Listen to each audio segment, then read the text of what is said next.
जयतस्तव पार्श्वस्य श्रीमद्भर्तुः पदद्वयम्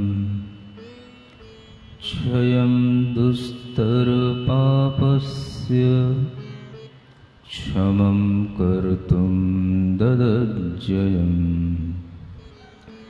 तमोतु ममतातीत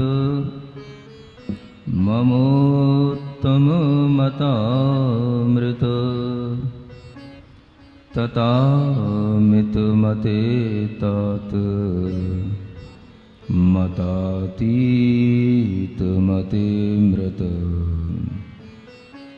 स्वचित्तपटयालेख्य जिनं चारुभजत्ययं शुचिरूपतया मुख्य मिनं पुरो निजश्रियम्। देवादिदेव आदिम तीर्थंकर श्री ऋषभनाथ भगवान की, देवादिदेव श्री पार्श्वनाथ भगवान की, वर्तमान शासन नायक श्री वर्धमान महावीर भगवान की, परम पूज्य आचार्य गुरुवर श्री विद्यासागर जी महाराज की।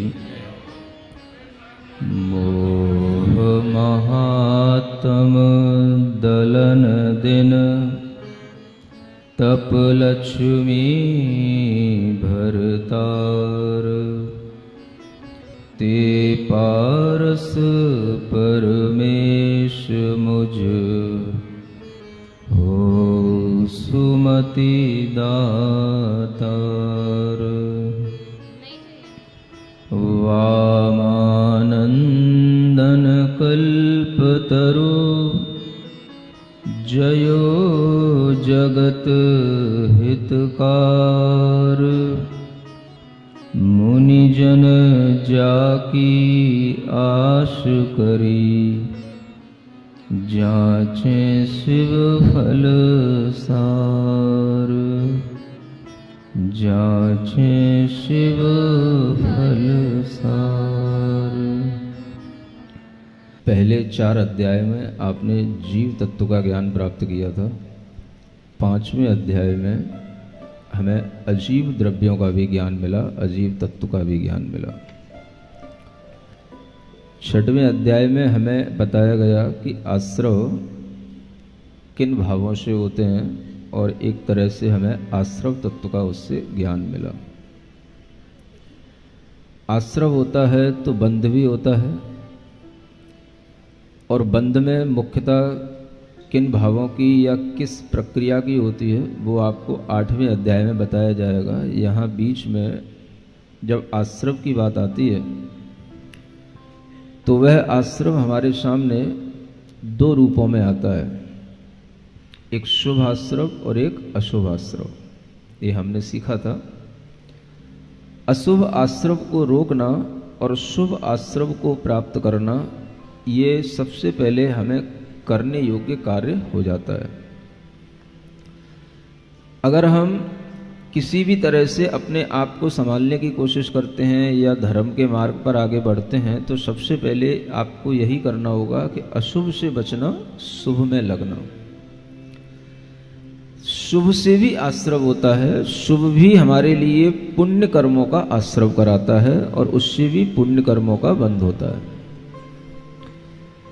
तो शुभ आश्रव को प्राप्त करने के लिए और अशुभ का संवर करने के लिए हमें जो संयम, नियम, व्रत लेने पड़ते हैं उसी का दिग्दर्शन यहाँ इस 7वें अध्याय में आज आपको कराया जाएगा। यानी व्रतों के माध्यम से अशुभ को हम रोकते हैं और शुभ को लाते हैं।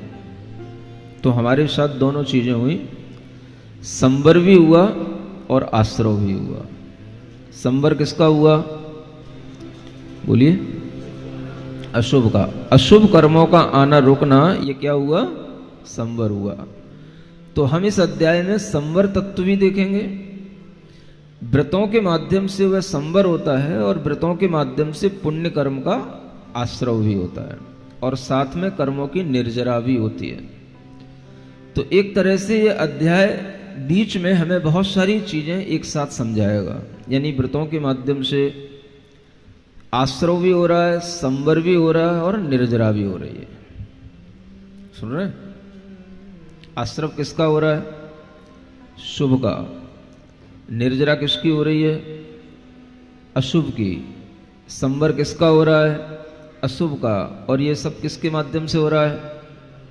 व्रत के माध्यम से हो रहा है ना? तो इसी व्रतों का कितने व्रत होते हैं और वो व्रत किस तरह से उनकी भावनाएं की जाती हैं, किस तरह के उन व्रतों को निर्दोष रूप से पालन किया जाता है, श्रावक के मुख्य रूप से उन व्रतों का इसमें विशेष वर्णन है और मुनियों के व्रतों के लिए इसमें कुछ भावनाओं का वर्णन है। इस तरह से यह अध्याय दोनों श्रावक और श्रमण दोनों के लिए उपयोगी बनता है। इसी सप्तम अध्याय में हम अनेक तरह के व्रत के जो अतिचार होते हैं उनको भी हम अंत में सीखेंगे और इस तरह से इस अध्याय के माध्यम से हमें आश्रव, संवर, निर्जरा इन तीनों तत्वों का लाभ मिलेगा और इन तीनों तत्वों का ज्ञान मिल रहा है ना? फिर आगे के अध्याय में अलग अलग रूप से वंद, निर्जरा आदि का वर्णन आएगा, वो अलग से आपको बताया जाएगा। सबसे पहला सूत्र सरल अध्याय है। जैसे कल का 6वां अध्याय सरल था, वैसे ही 7वां अध्याय भी सरल है, सबके समझ में आने योग्य है। हिंसा नृतस्तेया ब्रह्म परिग्रहेभ्यो विरतिर्व्रतम। जब हम व्रत कहते हैं तो व्रत का मतलब क्या होता है? आप लोगों के लिए तो व्रत का मतलब हम तत्वार सूक्त के व्रत कर रहे हैं, हम 10 लक्षण के व्रत कर रहे हैं। आपके लिए तो व्रत का मतलब ये होता है ना, लेकिन यहां व्रत का मतलब क्या बताया जा रहा है? रियल मीनिंग जो व्रत का है वो यहां बताया जा रहा है। विरति होने का नाम व्रत है। व्रत शब्द से पहले क्या चाहिए हमें? विरति। विरति से व्रत बनता है। विरति माने जिन चीजों में हमें रति है, राग है, उससे हटना, उसका नाम हो गया विरति। वो विरति ही व्रत बन जाता है। विरति किससे करना? तो आचार्य यहां कहते हैं जो ये 5 पाप हैं इनसे विरति होने का माने इनसे दूर हटने का नाम ही व्रत होता है। किससे? 5 पापों से, जो हम बचपन से पाठशाला से सीखते आते हैं। 5 पाप होते हैं, है ना? वही यहां पर तत्वार सूत्र में भी यहीं पर वही 5 पाप लिखे हुए हैं। हिंसा, अनर्थ माने होता है झूठ, स्तेय माने होता है चोरी, अब्रह्म माने होता है कुशील और परिग्रह तो परिग्रह होता ही है। ऐसे इन 5 ही पापों से विरति होना, विरक्ति होना, इनसे दूर हटना, इसका नाम क्या कहलाता है?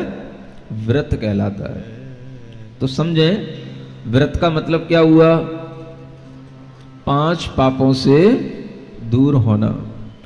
तो फिर आप जो तत्वार सूत्र, 10 लक्षण आदि जो व्रत करते हैं इनमें भी आप ये विरति लाते हैं कि नहीं? तभी तो व्रत कहलाएगा।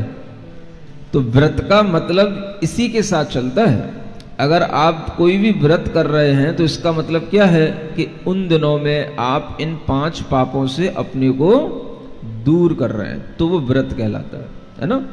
तो इसी को यहां पर व्रत समझना चाहिए और जो हम व्रत करते हैं उसको इसी रूप में हमें ध्यान में रखना चाहिए। बसंत तिल का छंद में इसका पद्यानुवाद किया गया है, आप लोगों को पढ़ने में अच्छा लगेगा। हिंसा कुशील मृषवा बहु संग चोरी, मानी गई बुध जनों कृत पाप मोरी, हो दूर दूर अघ से शुभ भाव भाओ, गाओ बसंत तिल का सुख शांति पाओ। ओम ह्रीं असद्भूत व्यवहार नयन सूत्रमदम व्रत ज्ञान प्राप्ते अर्घ्यम निर्वपामीति स्वाहा। कल आपसे कहा था कि आश्रव माने द्वार। क्या बोला था? द्वार। पाप को आने के जो द्वार हैं, है ना, उन्हीं को यहाँ लिखा है पाप मोरी। मोरी जानते हो? हाँ, थोड़ा भाषा भी समझते जाना। पाप की ये मोरियां है। मोरी का मतलब नालियां हैं जिनसे ये पाप आते हैं। ऐसे ये पाप के द्वार हमेशा नाली के रूप में हमारी आत्मा में बने रहते हैं। इनको ढकना पड़ता है। क्या करना पड़ता है? मोरी पे अगर क्या लगा दो,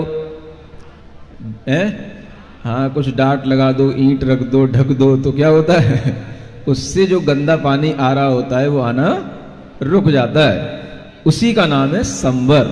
तो पाप को रोकना ये कहलाएगा संवर। अशुभ को रोकना और उससे जो फिर शुभ आएगा वो आपके लिए अच्छा होगा। तो उसी को आगे कहते हैं कि वह दो प्रकार से होता है। ये जो व्रत लिए जाते हैं वो दो प्रकार से होते हैं। एक कहलाते हैं अड़ु व्रत और एक कहलाते हैं महाव्रत। क्या बोलते हैं? अड़ु व्रत और महाव्रत। अड़ु माने छोटे व्रत और महाव्रत माने बड़े व्रत। पूर्णतया जो व्रत ले लिए जाते हैं पूर्ण रूप से वो होते हैं महाव्रत, और जो अपनी शक्ति अनुसार थोड़ा थोड़ा लिया जाता है वो होता है अड़ु व्रत। उसी को यहाँ आगे के सूत्र में कहा गया है, देश सर्वतोड़ु महती। देश माने होता है थोड़ा। शास्त्रों में देश या एक देश जो ये शब्द लिखा रहता है किसके अर्थ में आता है? थोड़े के अर्थ में आता है। और सर्वतः माने सब ओर से। अगर आपने व्रत ले लिया तो वही अड़ु माने अड़ु व्रत कहलाएगा। अगर थोड़ा लिया है और पूरा लिया है तो वही महाव्रत कहलाएगा। वो इन्हीं 5 पापों से संबंधित होते हैं।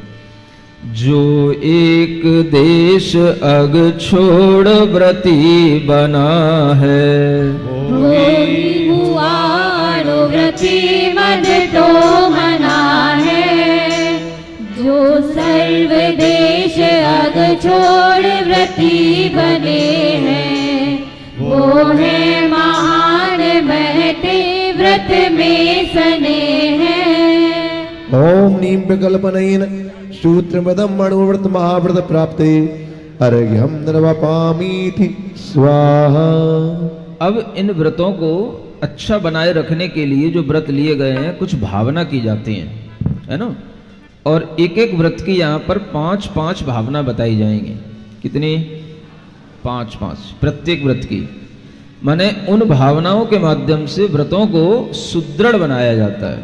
क्योंकि अगर हमने व्रत लिया है और उसका विचार, उसकी भावना निरंतर करते रहेंगे तो वो व्रत हमारा मजबूत बन जाता है ना। किससे मजबूत बनता है व्रत? भावना करने से। सुन रहे हो बबलू? अब बबलू कहने समझ रहे हो क्या? अगर आपने कोई भी WW का व्रत लिया है तो उसकी भावना भी करनी पड़ेगी, है ना। छोटा व्रत है तो भी उसकी भावना करनी पड़ेगी। भावना का मतलब कैसा भाव? आपके मतलब के भी यहां भाव आगे आने वाले हैं ना, तभी उसी टाइम पे बताएंगे। तब तक पढ़िएगा कि अलग अलग पापों की कैसे कैसे भावना करना है। तत्स्थैर्यार्थम भावना पंच पंच। तत् माने उन व्रतों के स्थैर्य के लिए, स्थैर्यार्थ माने उनकी और स्थिरता के लिए, मजबूती के लिए आपको 5-5 भावनाएं करना है। ज्यादा कुछ नहीं करना है। कितनी? 5 भावनाएं। ठीक है ना। आगे बताते हैं, संकल्प धार भर भी मन दौड़ता हो, भाव स्वभाव मन की स्थिरता बढ़ाओ। प्रत्येक 5 व्रत की बन भावनाएं हैं श्रेष्ठ औषधि सुधी गुरु जी बताए। ओम नीम अनुपचरित सद्भूत व्यवहार नयन सूत्रमदम अर्घ्यम नर्वपामीति स्वाहा। सबसे पहले यहाँ भावना बताई जा रही है अहिंसा महाव्रत की। किसकी भावना? सबसे पहला व्रत क्या हुआ? अहिंसा व्रत। तो भावना बड़ी बताई जा रही है। आपको जितनी अपने लेवल की बने उतनी कर लेना, ठीक है ना। तो महाव्रतों के हिसाब से भावना बताई जा रही है। अड़ुव्रती भी उसका जितना पालन कर सके करने की कोशिश करेंगे तो वो उतने ही अच्छे व्रतों का पालन कर पाएंगे। हिंसा से दूर होने के लिए हमें क्या भावना करना? वांग मनोगुप्तिर्यादान निक्षेपण समित्यालोकितपान भोजनानि पंच, ये 5 भावनाएं हैं। पहली भावना है वचन गुप्ती और दूसरी भावना है मनोगुप्ती। वांग मनोगुप्ती, ये जो एक साथ लिखा है ऐसे इसको लगाना, यानी वचन गुप्ती और मनोगुप्ती। वचन गुप्ती का मतलब होता है कि किसी भी तरह से बोलने का ही भाव नहीं करना। ये क्या कहलाता है? वचन गुप्ती, माने अपने आप में बिल्कुल गुप्त रहना। गुप्ती का मतलब गुप्त रहना। जितना आप अपनी मन की चेष्टाओं को रोक के रखेंगे, गुप्त रखेंगे, उतना ही आत्मा की रक्षा होगी, व्रतों की रक्षा होगी। तो वचन गुप्ती का मतलब हुआ कि बिल्कुल अपने वचनों को रोक करके रखना, नहीं बोलना। ये अहिंसा के लिए आवश्यक होता है। और दूसरी गुप्ती है मनोगुप्ती। मनोगुप्ती का मतलब है कि मन में किसी भी तरह के खोटे विचार नहीं लाना, आर्त ध्यान रौद्र ध्यान नहीं करना, जो चीजें छोड़ी हैं उनकी स्मृति नहीं लाना। ये गुप्ती कहलाती। क्या बोलते हैं इसको? हाँ, इस तरह से अगर आपका मन गुप्त रहेगा तो उस मनोगुप्ती के माध्यम से आपके व्रतों की रक्षा बनी रहेगी। तो अहिंसा के पालन करने के लिए मन को और वचन को बड़ा संयत बनाना पड़ता है, तब अहिंसा का पालन होता है भीतर से। कहां से? भीतर से। इसे बोलते हैं भीतरी अहिंसा। राग द्वेष का अभाव होना, किसी भी तरह का दुर्विचार न मन में आना, न वचन से बोलना, ये भीतरी गुप्ती ही हमारे लिए अहिंसा को बढ़ाने वाली है। फिर इसके बाद में अगर हमें गुप्तियों में रहने में फिर जब हमें असमर्थता आने लग जाती है तो हम बाहर भी आते हैं। कब तक हम बिना बोले बैठे रहेंगे?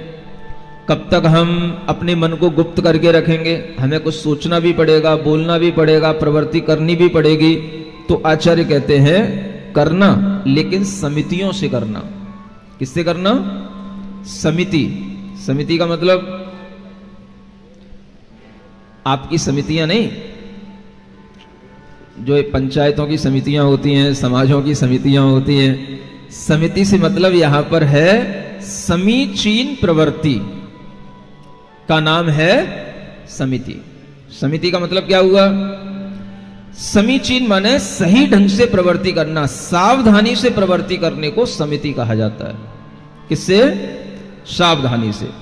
आपको कोई भी क्रिया करना है तो यहां सावधानी से करोगे तो समिति कहलाएगी। ऐसी समितियां 5 होती हैं। कितनी होती हैं?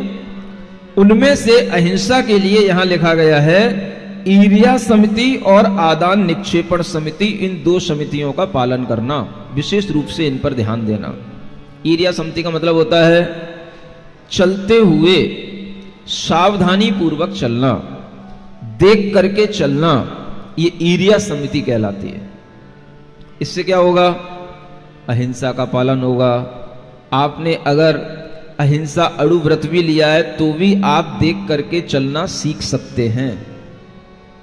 इसमें कोई पैसा तो नहीं लगता ना, कुछ अलग से ज्यादा कुछ पसीना आता है क्या? चल तो रहे ही हैं, क्या करो? देख करके चलो। और नीचे देख करके चलोगे तो आपको कई फायदे भी हो सकते हैं। क्या क्या फायदे होंगे? ये हंस गए सभी लोग। हाँ, किसी का कुछ पड़ा हुआ मिल जाएगा।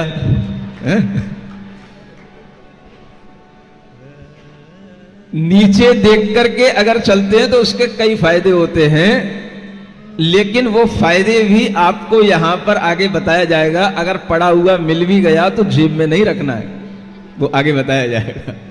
समझ आ रहा है? फिर भी अगर हम नीचे देख के चलते हैं तो नीचे देखकर जो चले, पड़ी वस्तु मिल जाए, पड़ी वस्तु, और ठोकर भी लागे नहीं, जीव दया पल जाए।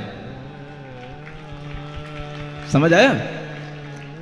ठोकर खाने से भी बचोगे और जीवों की रक्षा भी हो जाएगी। जो मकोड़े, कीड़े, चींटियां वगैरह चलती रहती हैं वो भी आपके पैर से आने से बच जाएंगी और उनकी भी रक्षा हो जाएगी। इसका नाम क्या है?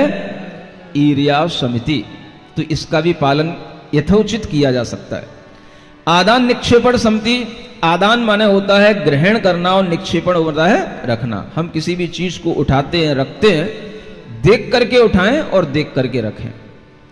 आप देखेंगे कि आपके घरों में बड़े बड़े स्टोरेज होते हैं और कोई चीजें ऐसी भी होती हैं जो बहुत दिनों से वहां पर कुछ हिलन डुलन नहीं होता है। वहां पर किसी भी तरह के जीव आकर के बैठ सकते हैं, जीव उत्पन्न भी हो जाते हैं। अगर आप सहसा किसी चीज को हटाते हैं, दबा देते हैं, तो उसमें किन्हीं भी जीवों का घात हो सकता है। तो सावधानी रखना। किसी भी चीज को जो हमने बहुत दिनों से, मान लो कोई अलमारी खोल रहे हैं, हम बहुत दिनों बाद कोई हम किसी कमरे का दरवाजा खोल रहे हैं या कोई वस्तुएं कहीं से निकाल रहे हैं, तो हमें सावधानी पूर्वक उठाना और रखना। इसका नाम है आदान निक्षेपण समिति। अगर आप सावधानी रखेंगे तो आपके लिए अहिंसा धर्म का पालन होगा और आप अशुभ भाव से, हिंसा से बचे रहेंगे। इसमें भी कोई कठिनाई नहीं है। आप देखते होंगे आपकी दुकानों में कई बार बड़े बड़े चूहे तक मर जाते हैं। क्यों मर जाते हैं बताओ? अच्छा, क्यों मरते हैं? जो सामान रखा है, कहीं कोई बोरे रखे हैं, कहीं कुछ रखा है, उसी में जो है आपने उसी को या तो दबा दिया या उसी को किसी के ऊपर और कुछ पटक दिया और आपने ध्यान नहीं दिया। अगर आप छोटी छोटी चीजों का ध्यान दें, इस भावना को बना करके रखें कि जीव हिंसा ना हो जाए, तो आप प्रवृत्तियों के साथ भी दया का पालन करके अहिंसा को आगे बढ़ा सकते हैं, है ना। तो ये कहलाती है आदान निक्षेपण समिति। उठने रखने वाली चीजों को सावधानी पूर्वक रखना और उठाना। ये दो समितियां हुई, दो गुप्तियां हो गई, दो समितियां हो गई। इनकी भावना बना करके रखो। और पांचवी चीज यहां जो बताई जा रही है, सुन रहे हो कि नहीं, कि पूजा करने में लगे हो?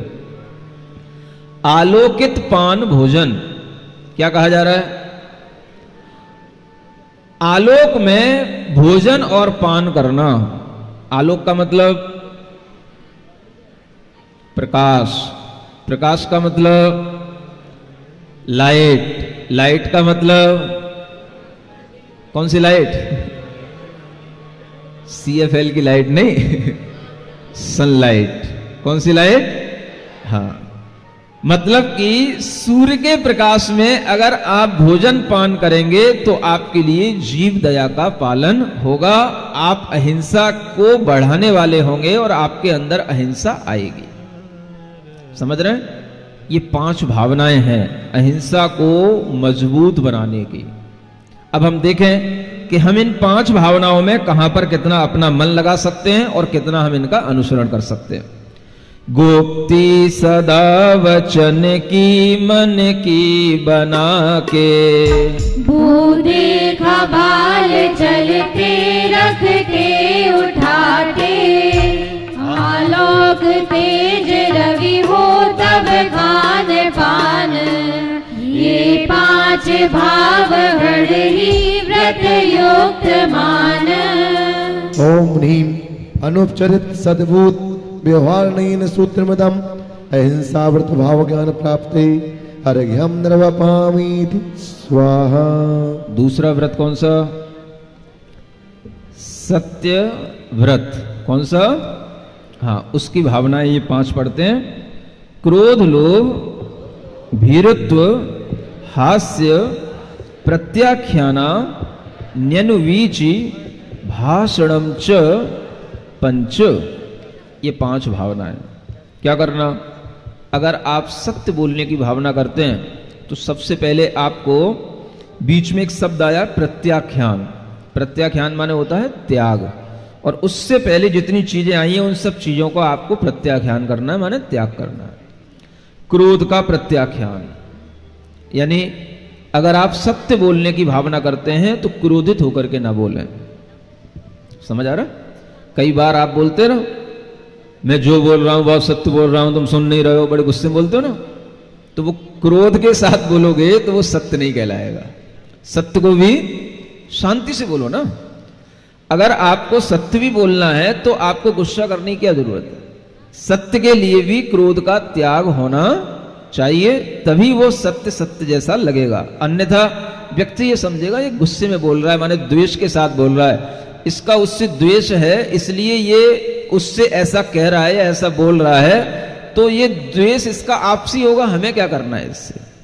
इसलिए इसकी बात में सत्यता नहीं है, ये आप समझेंगे। इसलिए ये बहुत अच्छी भावना है, जब भी आपको सत्य भी बोलना पड़े तो गुस्से में मत बोलो। मैं जो भी बोलता हूं वो सत्य बोलता हूं, गुस्से में मत बोलो। तो गुस्से का पहले त्याग करो। क्रोध के त्याग के साथ में सत्य व्रत पलता है, ठीक है ना। दूसरा, लोभ नहीं होना चाहिए। अगर आप सत्य बोलने की इच्छा कर रहे हैं तो किसी लोभ के कारण से सत्य नहीं बोलना कि हम अगर ऐसा बोलेंगे तो हमें इससे बहुत इनाम मिलेगा, या लोग हमें इससे जो है बहुत वोट देंगे, या हमें इससे बहुत एप्रिसिएशन मिलेगा।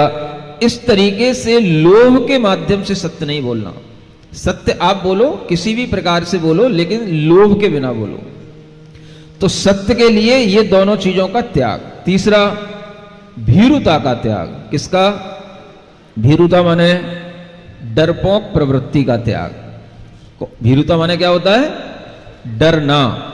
तो अगर आप भयभीत होकर के कुछ बोलेंगे तो भय से बोली गई कोई चीज है तो वो सत्य नहीं कहलाती है ना। आप डर रहे हैं, सत्य बोल रहे हैं, तो इसका मतलब है कि आपके सत्य में वजनदारी नहीं है। तो सत्य के लिए भयभीत होने का भी त्याग करना पड़ता है, माने निडर होकर के आपको सत्य बोलना है। अब देखो, निडर होकर के बोलना है लेकिन क्रोध के साथ नहीं बोलना है। दोनों में अंतर समझ में आ रहा है? हाँ।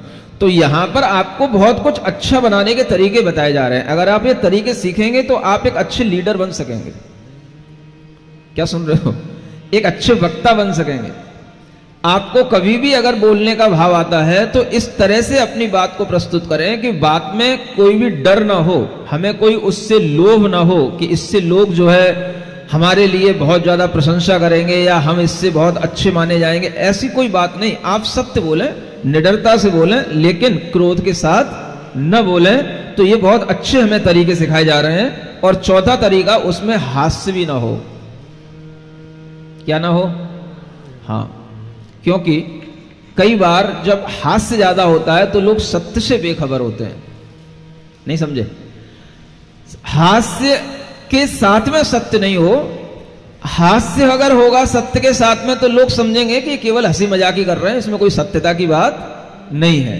तो वो भी एक वजनदारी की बात नहीं रहती। इसलिए सत्य बोलने के लिए आपको इन चारों चीजों का त्याग होना चाहिए। आ रहा समझ में? क्या बोलते हो आप लोग? आटे में नमक तो चल जाता है लेकिन नमक में आटा समझ में आ रहा है? इसका मतलब क्या हुआ कि आप अगर मान लो कुछ बोल रहे हैं, किसी को कुछ समझा रहे हैं, थोड़ा सा आप उन्हें कुछ हास्य का पुट दे रहे हैं तो वो थोड़ा सा नमक तो चल जाएगा, लेकिन ऐसा नहीं कि पूरा प्रोफेशन ही हंसी मजाक में निकल जाए। तो फिर किसी को कोई फर्क नहीं पड़ेगा। सत्य का भाव तभी आएगा व्यक्ति के अंदर जब आप उस चीज को गंभीरता से बताएं। तो ये चार चीजों का त्याग होना चाहिए। सुन रहे हो? आप सोच रहे होगे महाराज हमें क्या सुनना है, आप ही की मतलब की चीजें हैं। आपके भी मतलब की है, आपको घर में भी काम आएंगे, है ना। घर में भी अगर हम छोटे छोटे तरीकों को ये अपनाएंगे तो घर में भी आपको पता पड़ेगा कि हमारी पत्नी भी हमको कुछ अच्छा समझने लगी है, वजनदारी से देखने लगी है। नहीं समझे? बच्चे भी आपकी बात सुनेंगे, मानेंगे, वजनदारी से आपको लेंगे अगर आप इस तरह के भावों का त्याग करके बोलेंगे तो, है ना। अब ये तो रोकने वाली बात हो गई, ये नहीं करना, ये नहीं करना, ये नहीं करना। भाई फिर बोलेंगे क्या, करेंगे क्या? तो यहां एक चीज बताई जा रही है पॉजिटिव, है ना। चार चीजें तो हो गई नेगेटिव कि ये नहीं करना, ये नहीं करना। अब कहा जा रहा है अनुवीची भाषण करना। क्या बोलना? हाँ, भाषण तो होना, लेकिन कैसा होना? अनुवीची का मतलब होता है शास्त्र सम्मत। कौन सा? हाँ, जैसा शास्त्रों में कहा है, आगम में कहा है, आप उसी तरह के वचन बोलें। अपने मन का सब कुछ न बोलें, आगम को लेकर के बोलें, आगम के अनुसार बोलें। उसे समझाने के लिए आपको उदाहरण कितने ही मिल सकते हैं, लेकिन आगम की बात को आगे रख करके बोलें तो वो सत्य कहलाएगा। समझ रहे हो ना? तो इस तरह से ये 5 भावनाएं अगर हमारे अंदर रहती हैं तो सत्य व्रत अच्छे से पलता है और सत्य में मजबूती आती है, ये यहां कहा गया है। वाणी दयामय सदैव ही भावना हो, जो क्रोध लोभ भय त्याग बिना सीखे, बोले वही वचन सत्य लगे सभी के। क्या हो गया, एक लाइन खा गए क्या? एक लाइन कम हो गई। हाँ, कहीं एक लाइन चली गई, एक लाइन मिसप्रिंट हो गया। चलिए कोई बात नहीं। ओम नीम अनुपचरित सद्भूत व्यवहार नहीं सूत्र मदम सत्रवृत भाव ज्ञान प्राप्त अर्घ्यम नर्वपामिति। तीसरी भावना आ रही है तीसरे व्रत के लिए। कौन सी? तीसरा व्रत है अचौर्य व्रत। कौन सा? हाँ, उसके लिए भी यहां कहा जा रहा है शून्यागार, विमोचितावास, परोपरोधाकरण, भैक्ष शुद्धि, सधर्मा विषमवादाः पंच। ये 5 भावनाएं हैं अचौर्य महाव्रत के लिए। शून्यागार है ना, अब ये मुख्य रूप से महाव्रतियों के लिए ये भावनाएं लगती हैं, क्योंकि शून्य आगार में कौन रुकेगा? गृहस्थ तो नहीं रुकेगा। है? तो शून्य स्थान पर रहना, जहां पर हमेशा लोगों का आना जाना न हो, वो कहलाता है शून्य स्थान, है ना। जैसे कहीं पर भी एकांत में जो जंगल होते हैं, वन होते हैं, पहाड़ होते हैं, इनमें हमेशा लोगों का आना जाना नहीं होता है, तो वो कहलाते हैं शून्य स्थान। दूसरे होते हैं विमोचितावास। पहले क्या होता था कि लोग पहले कहीं घरों में रहा करते थे, फिर घर छोड़ के चले जाते थे। तो ऐसा नहीं है कि घरों को बेच के ही जाएं और दूसरों को दे करके ही जाएं, छोड़ के भी चले जाते थे। समझ आ रहा है? और उनमें फिर सामान्य वो लोगों के काम में आता था, उसको बोलते हैं विमोचितावास। आज के समय में जैसे धर्मशालाएं बनती हैं, है ना, संत भवन बनते हैं, जिनमें कोई दूसरे लोग नहीं रहते हैं, या कोई भी रहता है तो वहां परमानेंट नहीं रहता है, बस आना और जाना। क्या सुन रहे हो? किस लिए होते हैं वो? हाँ, बस आइए, कुछ दिन रुकिए, जाइए। वहां पर अपना ताला नहीं लगाना, अपना घर नहीं बनाना, है ना। तो ऐसे भी जो स्थान होते हैं, उन स्थानों पर भी रुकने से बहुत कुछ क्या होता है, आप चोरी से बच सकेंगे। चोरी कब होती है? जहां अपनी चीज हो, अपना ताला लग सके, अपनी वस्तुएं ला करके जहां रखी जा सके, वहीं पर चोरी की संभावना होगी। और जहां अपना कुछ है ही नहीं, तो वहां पर चोरी की कोई भी संभावना नहीं होती।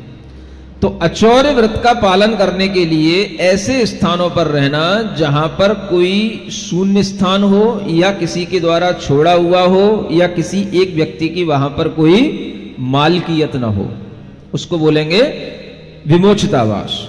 एक होता है परोपरोधाकरण।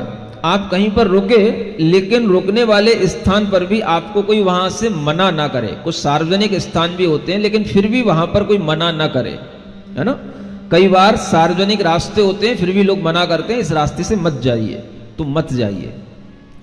तो ये भी एक आपको ध्यान रखने वाली चीज है। अगर किसी स्थान पर बैठने वाला व्यक्ति कहे, भाई आप हमारे स्थान पर क्यों बैठ गए, तो ऐसा मौका मत दीजिए, उठ जाइए। अगर वो कहे उठ जाइए, तो उठ जाइए। समझ आ रहा है? ये क्या कहलाता है? माने स्थान आपके चयन का ऐसा होना चाहिए कि कोई आपको आकर के रोके नहीं, आपसे यूं ना कहे कि आप उठिए यहां से। वो कहलाता पर के उपरोध के बिना, परोपरोधाकरण उसको बोलते हैं। तो ये भी एक तरह से चोरी में लिया जाता है कि आप किसी के स्थान पर बैठ गए, है ना, आप किसी के जगह पर जो है अपना कुछ भी काम करने लग गए और आपने पूछा नहीं। ऐसा होता है ना। अरे भाई, आप लोगों को कहीं रोकने को कहा गया होगा, आपने वहां पर अपना चटाई बिछा ली होगी, आपने अपना गद्दा बिछा लिया होगा वहां पर। सुन रहे हो? अब इतने से ही आपकी वो जगह हो गई। अब कोई दूसरा वहां आए और उस स्थान पर आकर के लेट जाए, चटाई तो पड़ी ही थी, और वो आकर के सीधा लेट गया, तो क्या करोगे आप? कहोगे ना उससे, भाई ये क्या तरीका है, ये तो मेरा स्थान था। तो अगर आपको वहां लेटना है, तो आपको ध्यान देना पड़ेगा कि यहां किसी की जगह तो नहीं है। भले ये शिविर चल रहा है, जगह जगह पर लोग रुके हुए हैं, तो सबको अलग अलग जगह अलॉट की गई ना, तो अपनी जगह पर रुको। अगर आपको दूसरे की जगह पर रुकना है तो उससे पूछना, मे आई सिट हियर, पूछना उससे, मैं यहां पर बैठ सकता हूं कि लेट सकता हूं। अगर आप पूछोगे, हां करे तो ठीक और ना करे तो भी ठीक ही, समझ रहे हो ना। तो ये अचौर्य व्रत पलेगा। ऐसे ही भैक्ष शुद्धि यानी भिक्षा शुद्धि को बनाए रखना, यानी भोजन में भी किसी भी तरह से अशुद्धता का प्रवेश न हो, हर तरह से मन वचन काय की शुद्धि पूर्वक भोजन करना, ये भिक्षा शुद्धि को भी अचौर्य महाव्रत की रक्षा के लिए कहा गया है ना। तो ये भिक्षा शुद्धि के मुनि महाराज के तो बहुत सारे नियम कानून होते हैं, आप लोगों के भी अपने भिक्षा शुद्धि के जो तरीके होते हैं कि हमें कितना शुद्ध भोजन लेना, और उस शुद्ध भोजन में हमें किसी भी तरह का अगर अंतराय करना है कि नहीं करना है, इन सब चीजों का ध्यान रखते हुए अगर आप पालन करते हैं तो वह भी इस महाव्रत में सहयोगी बनेगा। और एक होता है सधर्मा विषमवादा, यानी अपने साधर्मी जनों से लड़ना झगड़ना नहीं। साधर्मी समझते हो? अपने अपने ग्रुप के, अपने अपने लेवल के लोग, है ना। आप जिनके पास में बैठे हो वो आपके क्या हैं? सधर्मी हैं, है ना। माने एक समान धर्म वाले, एक समान आचरण वाले, तो उनमें विसंवाद नहीं करना। कैसा विसंवाद? द्रव्य तो हम लेकर के आए थे और तूने सब चढ़ा दी, मैं बैठा देख रहा हूं, नहीं समझ। अब वो एक ही थाली में 2 पूजा कर रहे हैं, 4 पूजा कर रहे हैं, तो ऐसा हो जाता है भाई तुझे सब सुपाड़ी सुपाड़ी तुझे दिखती है, मैं क्या चढ़ाऊंगा। तो ऐसा तू मैं जहां से शुरू होती है वहां से फिर क्या होता है, ये व्रत बिगड़ने लग जाते हैं ना। तो ये अचौर्य व्रतों की रक्षा करने के लिए किसी भी तरह से आपस में लड़ना झगड़ना नहीं। हमने आसन बिछाया था, तुम उस पे आकर के बैठ गए, है ना। इस तरह से कुछ भी तू मैं की जो बातें शुरू होती हैं, मैं तू जहां से शुरू होने लग जाए, समझना क्या, ये अचौर्य व्रत बिगड़ रहा है ना। तो इस तरह से सधर्मियों से विसंवाद नहीं करना, ये 5 भावनाएं बना करके रखेंगे तो अचौर्य व्रत अच्छा फलता है। आवास थान बन वृक्ष व त्यक्त थान, रोक टोक अन बैठ तथा बिठान, हो भेष शुद्धि से धार्मिक से लड़े ना, ये भावना बन रहे नहीं चोर होना। ओम नीम अनुपचरित सद्भूत व्यवहारेण सूत्रमदम अचौर्य व्रत भाव ज्ञान प्राप्ते अर्घ्यम द्रवपामिति स्वाहा। अब देखिए चौथी भावना आ रही है, किसके लिए? जो कुशील होता है, अब्रह्म होता है, उसको आपने त्यागा, ब्रह्मचर्य को धारण किया, तो ब्रह्मचर्य को दृढ़ बनाने की भी भावनाएं होती हैं। सुन रहे हो? बोला तो करो।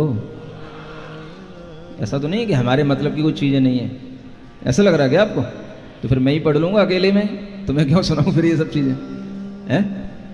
ब्रह्मचर्य का पालन करने की आपको कभी आवश्यकता समझ में आती है? ऐसा लगता है कि ब्रह्मचर्य भी कोई चीज होती है, इसका भी पालन करना चाहिए? बोलो, लगता है?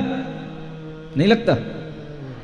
अगर आप इसकी कीमत नहीं समझेंगे तो आप कभी पूरी उम्र जी नहीं पाओगे। उम्र से पहले आपके लिए अनेक तरह के रोग आएंगे, अनेक तरह के आपके सामने आपदाएं आएंगी, और उसका एकमात्र कारण होगा क्या? अब्रह्म। समझ आ रहा है? ब्रह्मचर्य प्रत्येक गृहस्थ, प्रत्येक युवक और खास तौर से पढ़ने वाले युवक के लिए ब्रह्मचर्य का पालन करना आवश्यक है। आज ये चीजें कोई आवश्यक नहीं बताता, लेकिन इसके बिना जीवन आगे उत्थान को प्राप्त नहीं होता। पहले के लोग जब गुरुकुलों में पढ़ा करते थे तो ब्रह्मचर्य वास कहा जाता था उसका, माने गुरुकुल में पढ़ना माने ब्रह्मचर्य के साथ रहना होता था, और ब्रह्मचारी बनकर ही गुरुकुल में पढ़ाई होती थी। जब से को एजुकेशन आई है, इसने सारी धज्जियां उड़ा दी इन व्रतों की। सुन रहे हो? तो क्या है ये ब्रह्मचर्य? जिससे हमारे शरीर में शक्ति आती है, तेज आता है, बुद्धि का विकास होता है, वो ब्रह्मचर्य से होता है ना। जो व्यक्ति ज्यादा कामी होते हैं, उनकी बुद्धियां कैसी होती हैं, वो आप उन्हीं को देख के समझ लेना। सुन रहे हो? उनकी कभी बुद्धि ठिकाने पे नहीं रह सकती, कभी उनकी बुद्धि का विकास नहीं हो सकता। और जो व्यक्ति जितने ज्यादा कामी होंगे, अब्रह्म का पालन करेंगे, उनके लिए घर में हमेशा कलह होगी, अशांति होगी। उन्हें सब कुछ मिलने के बावजूद भी उन्हें भीतर से कभी सुख नहीं मिलेगा। तो ब्रह्मचर्य का अपने आप में बहुत बड़ा महत्व है, समझ रहे हो? केवल जैनों के यहां नहीं, भारतीय संस्कृति में हिंदुओं के यहां पर भी ब्रह्मचर्य का बहुत महत्व बताया जाता है। हाँ, आप देखेंगे कि पहले बहुत बड़े बड़े अखाड़े हुआ करते थे, आज ये जिम बन गए हैं। पहले क्या होते थे? अखाड़े, उनमें बड़े बड़े मल्ल हुआ करते थे। समझ आ रहा है? सब ब्रह्मचर्य का पालन करके शक्ति बनाते थे शरीर की। गुरुकुल में पढ़ते थे तो ब्रह्मचर्य का पालन होता था। विवेकानंद का नाम सुना है? हाँ, बहुत बड़े इस तरह के व्रत का पालन करने वाले लोग थे। जितना आप इस व्रत की महत्ता समझेंगे, उतना ही आपके जीवन में सुख शांति और आपको विकास महसूस होगा। केवल आप इस तरह के अब्रह्म के साथ में विकास की कल्पना करेंगे तो ये आपकी अज्ञानता होगी। इसलिए ये बहुत बड़ा व्रत है और इस व्रत का पालन करने से ही आप बुद्धि से, शक्ति से समर्थ बन सकते हैं। सुन रहे हैं? बोले नहीं रहे? चलिए अब पढ़ते हैं। अब इस व्रत को दृढ़ करने के लिए भावना करना है ना? चाहते तो हैं भाई व्रत पले, कैसे पले? इसके लिए 5 भावना यहां बताई जा रही हैं। मानोगे? देखो क्या कहा जा रहा है। स्त्री राग कथा श्रवण, तन मनोहरांग निरीक्षण, पूर्व रतानुस्मरण, वृष्टेष्ट रस, स्व शरीर संस्कार त्यागाह पंच। क्या कहा जा रहा है? सबके लिए कहा जा रहा है, लेकिन एक बार में एक बात कही जाएगी और मुख्यतः से पुरुषों को प्रदान करके कहा जाता है ना? क्योंकि पुरुष ही महाव्रतों का पालन करने वाले होते हैं। इसका मुख्य कारण क्या है? महाव्रतों का निर्दोष पालन करने वाले कौन होंगे? पुरुष होंगे, है ना? स्त्रियां कभी महाव्रतों का पूर्ण पालन नहीं कर पाती, क्योंकि उनकी अपनी मर्यादाएं होती हैं, सीमाएं होती हैं। उन्हें परिग्रह आदि भी वस्त्र आदि के रूप में रखना होता है, बहुत सारी बातें हैं। इस कारण से पुरुषों को दृष्टि में रख करके व्रत बताए जाते हैं। तो पुरुष मुख्य रूप से सुने, जहां स्त्री शब्द आए वहां पुरुष स्त्री के लिए सोचे और स्त्री पुरुष के लिए सोचे। क्या है? सबसे पहला होता है स्त्री राग कथा, है ना?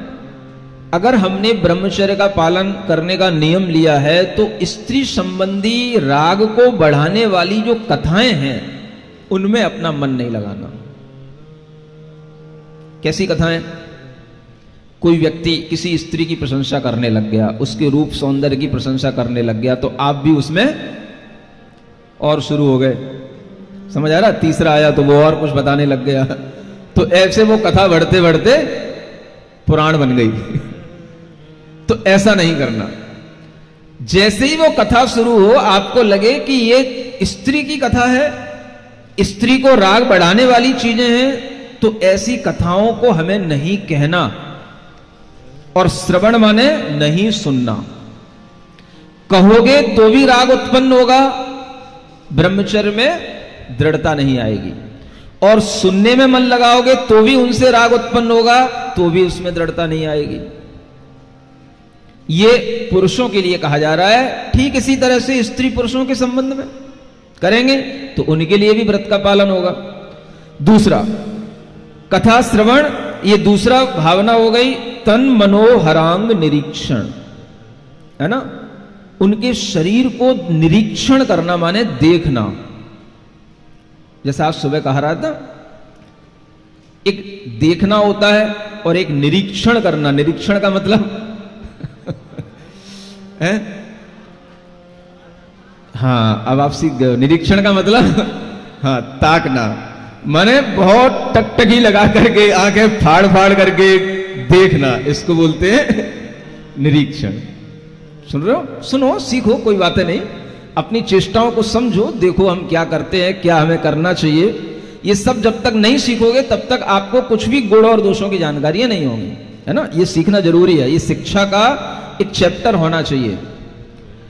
इसीलिए यहां ये बात बताई जा रही है कि अगर आप उनके मनोहर माने सुंदर किसी के शरीर को, अंग को अगर आप बहुत ज्यादा निरीक्षण कर रहे हैं, देख रहे हैं, तो फिर आपके मन में राग उत्पन्न होगा, आपके अंदर फिर ब्रह्मचर्य का भाव डगमगाएगा। तो ये अपने आप को डगमगाने से बचाने की भावनाएं हैं, है ना।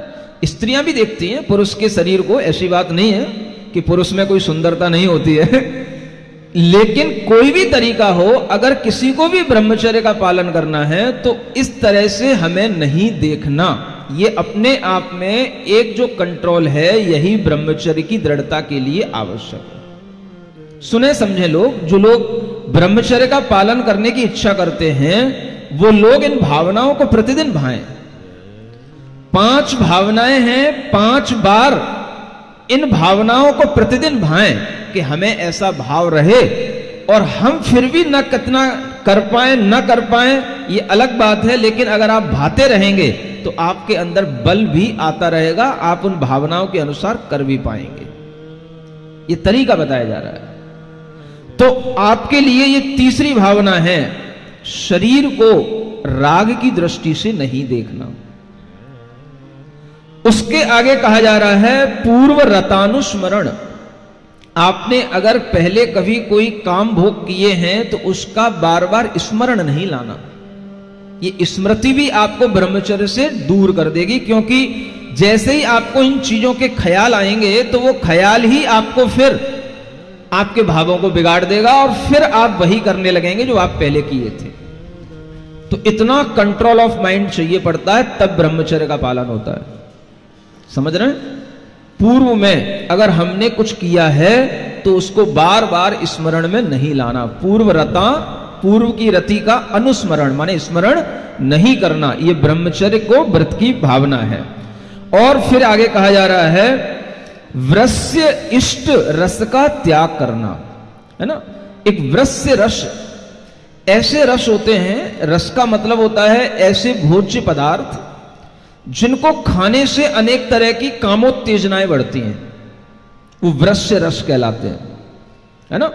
गरिष्ठ, बहुत ज्यादा गरिष्ठ ऐसे भोजन होते हैं जिनको खाने से इस तरीके के भाव इंद्रियों की, जो इंद्रियों के घोड़े हैं, अपने आप दौड़ने लग जाते हैं।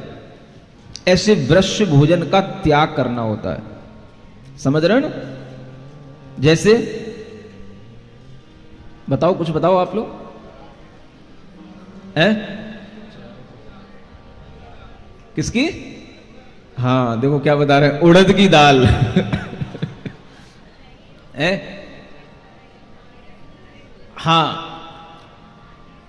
अब देखो थोड़ी मात्रा में कोई भी चीजें होंगी तो चलेगा, लेकिन वो ही अगर आपका भोजन बन जाएगा तो वो आपके लिए दिक्कत देगा, है ना। व्यंजन है, उड़द की दाल के कई व्यंजन होते हैं, है ना। बड़ी बनती है, मगौड़ी बनती है, दही बड़ा बनता है, सब खाते हैं। लेकिन अगर आप कोई लिमिट से, 1 है 2 है, लिमिट से ले रहे हैं और अपनी डाइजेशन को देख करके ले रहे हैं, और आप ये भी समझ रहे हैं कि इससे हमारे शरीर में कोई विकृति नहीं आ रही है, तो उतना वो आपके लिए सूटेबल है। लेकिन अगर वो मात्रा ज्यादा हो रही है तो वो फिर आपके लिए नुकसानदायक। ऐसी बहुत सी चीजें होती हैं, बहुत से ऐसे आयुर्वेद में रस भी दिलाए जाते हैं, बहुत से ऐसे भोजन भी होते हैं जिससे इस तरह के विकार आते हैं। मार्केट इनसे भरा पड़ा है, समझ में आ रहा है? ये तो खाने पीने की चीजें हैं। औषधि के रूप में बहुत सारी ऐसी चीजें आती हैं जिनका लोग सेवन करते हैं, वो सब वृस्य रस कहलाता है ना। और उसके आगे है स्व शरीर का संस्कार। अगर आप ज्यादा सजे धजे फिरोगे, नहीं समझे, तो क्या होगा? आपके अंदर फिर ब्रह्मचर्य का भाव ज्यादा रहेगा नहीं। क्या सुन रहे हो? ये क्या मतलब हुआ महाराज? शरीर का ज्यादा संस्कार नहीं करना। ज्यादा का मतलब, अरे भाई नहाना धोना एक ये सामान्य बात है ना। अब बिल्कुल ही हर 1 घंटे बाद आपको मेकअप रूम में जाना पड़ रहा है तो फिर आप कभी ब्रह्मचर्य का पालन नहीं कर पाओगे। समझ आ रहा है ना? तो ये शरीर के संस्कारों का भी त्याग करना पड़ता है, हमें शरीर से भी निष्फिक्र होना पड़ता है। जैसे आप अभी इस ड्रेस में बैठे हो, समझ आ रहा है, और जब आप वही जीन्स टाइट और वो ब्लैक कलर की शर्टें पहन करके आते हो, ब्लैक पैंट पहन करके आते हो, उस समय आपके जो भाव होते हैं और इस समय आप ये जो ढीले ढाले कपड़े पहने हो, इस समय जो भाव होते हैं, इनमें अंतर होता है कि नहीं होता? ये क्या है? ये आपके लिए ब्रह्मचर्य की ड्रेस है। किसकी ड्रेस है? हाँ, इससे आपके भाव सादा सिंपल रहेंगे। और जब आप कपड़े बहुत सजे धजे और बहुत अच्छे ढंग से आप टाइट होकर के जब कपड़े पहन के निकलते हो, तो आपके अंदर भी अलग तरीके के एक्साइटमेंट होते हैं। बोलो, होते कि नहीं? तो ये क्या कहलाता है? तरह तरह से जो हम अपने शरीर को संस्कारित करते हैं, ये भी हमारे ब्रह्मचर्य को बाधा पहुंचाता है। पढ़े लिखे युवक बेटे बेटियां, है ना, पहले तो बेटे ही पहनना शुरू किए थे, अब तो बेटियां भी कम नहीं है। समझ आ रहा है? जीन्स की पैंटें तो चलती थी, जीन्स की शर्टें भी चलती हैं समझ आ रहा है? और इस तरह के जब ये पहनावे आ गए हैं, इतने टाइट पहनावे आ गए हैं, तो आपके अंदर उसी तरह के एक्साइटमेंट भी होते हैं। तो अगर आपको इन चीजों से बचना है तो अच्छा पहनना सीखो, जिससे हमारा शरीर सुरक्षित रहे और संस्कारित भी रहे, लेकिन उस शरीर से ऐसा राग उत्पन्न ना हो कि वो हमारे लिए भी मन न लगने दे और दूसरों का भी मन न लगने दे। क्या सुना? जब आपका मन नहीं लगेगा तो दूसरे का भी कहां लगेगा फिर समझ रहे हैं ना? तो ये क्या है? ये ब्रह्मचर्य का पालन करने की 5 भावनाएं हैं। अगर आप अच्छे कपड़े पहन करके बैठोगे, निकलोगे घर से बाहर, तो निश्चिंत रहोगे। और ज्यादा तड़क भड़क पहन के निकले हो तो वही देखते रहोगे। पहले अपने को देखोगे, फिर दूसरे को देखोगे, वो हमें देख रहा है कि नहीं देख रहा। इसके अलावा और कुछ होगा ही नहीं आपके दिमाग में। समझ आ रहा है? अब देख ले तो आफत और ना देखे तो आफत। नहीं समझे? देख ले तो क्यों देख रहा है, और ना देखे इसे कुछ दिखाई नहीं देता तो सीखो कि ये सब अपने भाव बिगाड़ने वाली चीजें हैं। जब आप अच्छे लिबास में होंगे तो आप निश्चिंत होंगे, सामने वाला भी निश्चिंत होगा। चलिए पढ़िए आगे। स्त्री राग रंजन कथा सुनना अपार, ना दूर दूर बपु अंगों को निहार, ना याद भोग कर इष्ट गरिष्ठ त्याग, श्रृंगार काय बिन तू व्रत ब्रह्म पाग। ओम नीम अनुपचरित सद्भूत व्यवहारेण सूत्रमदम ब्रह्मचर्य भाव ज्ञान प्राप्ति अर्घ्यम निर्वपामिति स्वाहा। मनोज्ञा मनोज्ञेन्द्रिय विषय राग द्वेष वर्जनानि 5। ये अपरिग्रह व्रत की भावना के लिए है। अगर आपको भीतर से अपरिग्रही होना है तो जो भी हमारे सामने मनोज्ञ और अमनोज्ञ विषय होते हैं, मनोज्ञ माने मन को अच्छा लगने वाले, और अमनोज्ञ माने मन को अरुचिकर लगने वाले, अच्छे नहीं लगने वाले, ऐसे किसी भी विषय में आप न राग करें न द्वेष करें। राग और द्वेष दोनों को छोड़ना, इसी का नाम है अपरिग्रह महाव्रत। ये 5 महाव्रत की 5 विषयों को छोड़ने से 5 भावनाएं बन जाती हैं।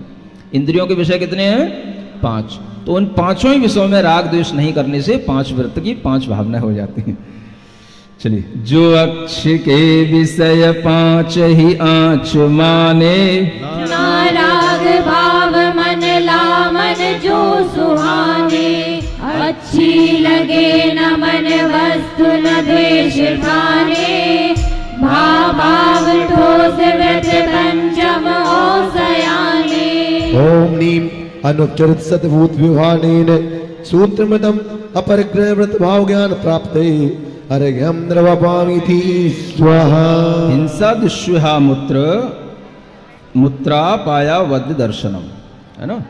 यहाँ कहा जा रहा है इन 5 भावनाओं के अलावा आप ये भी ध्यान रखें कि जो हिंसा आदि कार्यों में संलग्न होते हैं वो इह माने इस लोक में और अमुत्र माने होता है परलोक में, उनके लिए हमेशा अवध्य माने और अपाय, अपाय माने होता है दुख, उनको इस लोक में भी दुख मिलता है। आपने देखा होगा जो हिंसा करते हैं, बलात्कार करते हैं, चोरी करते हैं, उनके लिए कितने बड़े बड़े दंड दिए जाते हैं, है ना।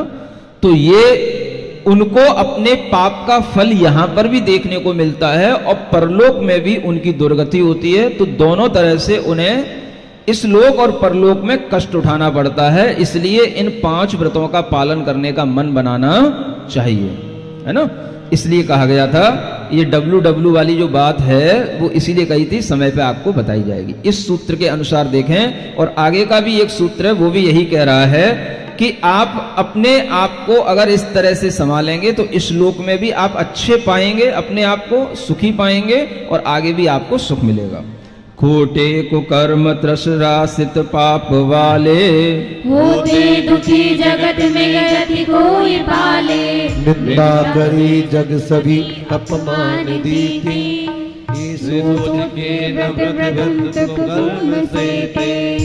ओम नीम ज्ञान नयन सूत्रमृदम पाप फल ज्ञान प्राप्ते अर्घ्यम द्रवपामीति स्वाहा। दुःखमेव वा, और अंत में कहा जा रहा है ये सभी दुख ही हैं, ये 5 ही पाप क्या हैं, दुख रूपी हैं। आपको इनसे दुख मिलेगा, करते हुए भी और करने के बाद में भी। ज्यों दाद खाज खुजला मन को न चैन, त्यों भोग के विषय दुख कहे जुझे न, हिंसादि पाप कल भाव कुकाल सारे, ये दोष दोष दुख के तज सोच प्यारे। ओम नीम ज्ञान नयन सूत्रमदम हिंसादि फल भाव ज्ञान प्राप्ते अर्घ्यम द्रवपामीति स्वाहा। मैत्री प्रमोद कारुण्य माध्यस्थ्यानि च सत्वगुणादि क्लिश्यमाना विनेयेषु। यहाँ 4 प्रकार की भावनाएं आपको और अच्छी बताई जा रही करने के लिए। सभी जीवों में मैत्री भाव रखें, जो गुणीजन हैं उनमें प्रमोद का, हर्ष का भाव रखें, जो दुखी लोग हैं उनमें करुणा का भाव रखें, और जो अपने से विपरीत चलने वाले हैं, धर्म से विपरीत चलते हैं, उनके प्रति एक माध्यस्थ भाव रखें, जिसे हम बोलते हैं तटस्थ भाव, है ना। उनके बारे में कुछ भी ना अच्छा सोचें ना बुरा सोचें। मैत्री स्वभाव सब जीव प्रजाति में हो, आमोद हर्ष गुणियों गुण देख के हो, दीन पे दुखित पे करुणा दिलों में, माध्यस्थ भाव रख लो विपरीत को में। ओम नीम क्रियानेन सूत्रमदम स्वभाव ज्ञान प्राप्ते अर्घ्यम द्रवपामीति स्वाहा। जगत काय स्वभावौ वा संवेग वैराग्यार्थम। ये 2 चीजें होती हैं जो व्रतियों के लिए अत्यधिक आवश्यक होती हैं, एक संवेग भाव बनाए रखना और एक वैराग्य भाव बनाए रखना।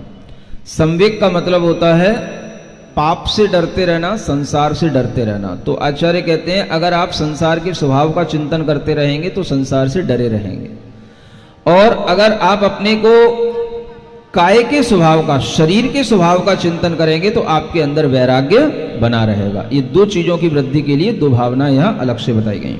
संसार ये अमिट है करता न हरता, जीवा अपार भव भार विहार धरता, काया अनित्य दुख मूल मलिन तेरी, भावना मिट सके तन राग रैली। ओम नीम गुण नयन सूत्रमदम संवेग वैराग्य भाव ज्ञान प्राप्ते अर्घ्यम द्रवपामीति स्वाहा। अब यहाँ पर 5 ही प्रकार के पापों की एक एक परिभाषा बताई जा रही है। जैसे हिंसा किसे कहते हैं, हिंसा की परिभाषा सूत्रात्मक रूप से सुनिए क्या कहा गया। प्रमत्त योगात् प्राण व्यपरोपणम हिंसा।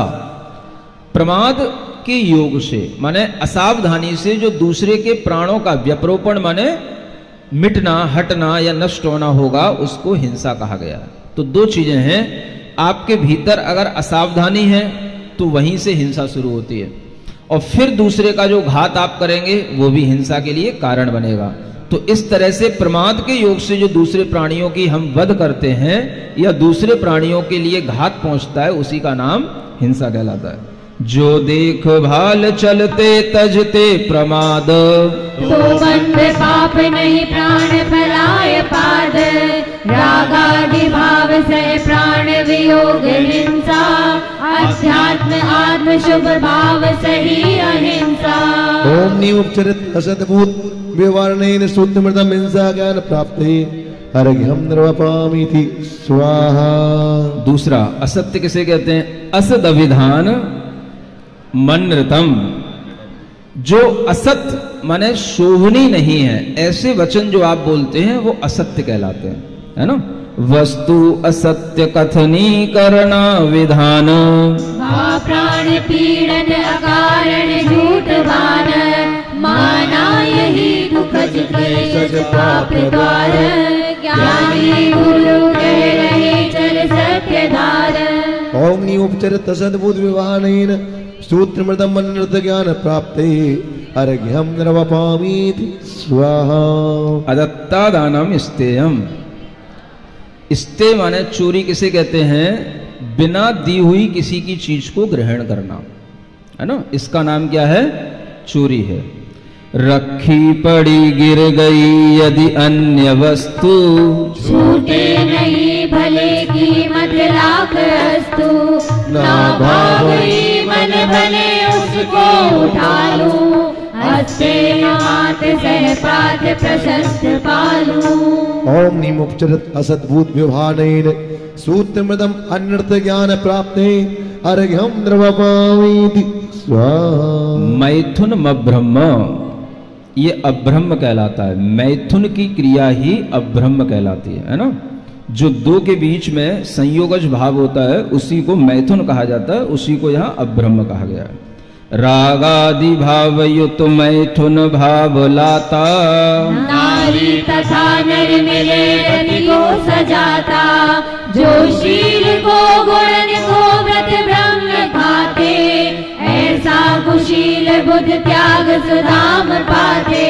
ओम निमशुद्ध निश्चयनेन व्यवहारेण सूत्रमृतम अब्रह्म ज्ञान प्राप्ते अर्घ्यम निर्वपामीति स्वाहा। मूर्छा परिग्रह, परिग्रह का मतलब यहाँ पर कहा गया है मूर्छा भाव होना। मूर्छा का मतलब होता है ममत्व भाव होना। जिन चीजों से हमें अधिक ममत्व भाव रहता है, मेरेपन का भाव रहता है, वही चीज हमारे लिए परिग्रह बन जाती है। वस्तु परिग्रह नहीं होती, उसके प्रति जो हमारा ममता का भाव है, मूर्छा, जिसके बिना हम मूर्छित हो जाएं, ऐसा जो उसमें मूर्छित होने का भाव आ जाता है, वो वस्तु हमारे लिए परिग्रह कहलाती है। इसलिए परिग्रह की छोटी सी ये परिभाषा हमेशा याद रखना। परिग्रह क्या है? मूर्छा भाव, यानी किसी चीज के प्रति अत्यधिक ममत्व भाव, आसक्ति का भाव। चैतन्य या अचित के प्रति मोह भाव, मेरे हुए मम यही ममता विभाव।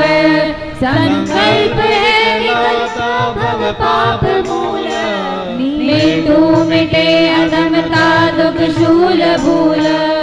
ओम निमशुद्ध निश्चयनेन सूत्रमृतम परिग्रह ज्ञान प्राप्ते अर्घ्यम निर्वपामीति स्वाहा। निश्शल्यो व्रति, जो व्रती होते हैं वो शल्य से रहित होते हैं। शल्य माने होता है भीतरी ऐसे कोई भी भाव जो भीतर हमारे अंदर एक पीड़ा देते हैं, उसे शल्य कहते हैं। ये तीन प्रकार की होती है, माया, मिथ्या और निदान। इन तीनों शल्यों से रहित जो होते हैं वो जब व्रत ग्रहण करते हैं तो वही वास्तव में व्रती कहलाते हैं। जो जाप ताप व्रत संयम पालते हैं, माया निदान और मोह न पालते हैं। वो साथ चल व्रत के व्रत न सुहाते, जो ईश्वरेष्ट पर गंध न भूल पाते। ओम नीम स्वभावनेन सूत्रमृतम वृद्धि भाव ज्ञान प्राप्ते अर्घ्यम निर्वपामीति स्वाहा। अगार्य नगारश्च, व्रती दो प्रकार के होते हैं, एक अगारी और एक अनगारी। अगारी माने जो घर में रहते हैं, वो अगार माने होता है घर, और अनगार माने जो गृह त्यागी होते हैं, वो अनगार कहलाते हैं। जो मोह के उदय से घर में निवास, वो है अगार कुछ धार व्रती सुवास। तृष्णा तजी विषय अनगार होते, दो भेद है व्रती के भव पार होते। ओम नीम विकल्प नयन सूत्रमदम वृत्ति वेद ज्ञान प्राप्त अर्घम द्रवपामिति स्वाहा। अड़ुव्रतोगारी, जो घर में रह करके अड़ुव्रत लेते हैं उन्हें अगारी कहा जाता है ना, वही गृहस्थ कहलाते हैं। हिंसादि 5 अग खान जो अल्प त्यागे, सम्यक प्रसाद गुण 5 सुभाग पागे। गिरी बना रुचि बना है काज में ना, वो ही कहा अणुव्रति विपदा कछूना। ओम नीम विशेष व्यवहारेण सूत्रपदम अणुवृत्ति ज्ञान प्राप्त अर्घ्यम द्रवपामिति स्वाहा। दिग्देशानर्थ दंड विरति सामायिक प्रोषधोपवासोपभोग परिभोग परिमाणा तिथि संविभाग व्रत संपन्नश्च। 5 व्रतों के अलावा ये 7 व्रत और होते हैं जो सब मिलकर के 12 व्रत बनते हैं। जो 2 प्रतिमा लेते हैं वो सब इन 12 व्रतों का पालन करते हैं। तो 5 अड़ु व्रतों के अलावा दिग्व्रत, देश व्रत और अनर्थ दंड व्रत, ये 3 कहलाते हैं गुड़ व्रत।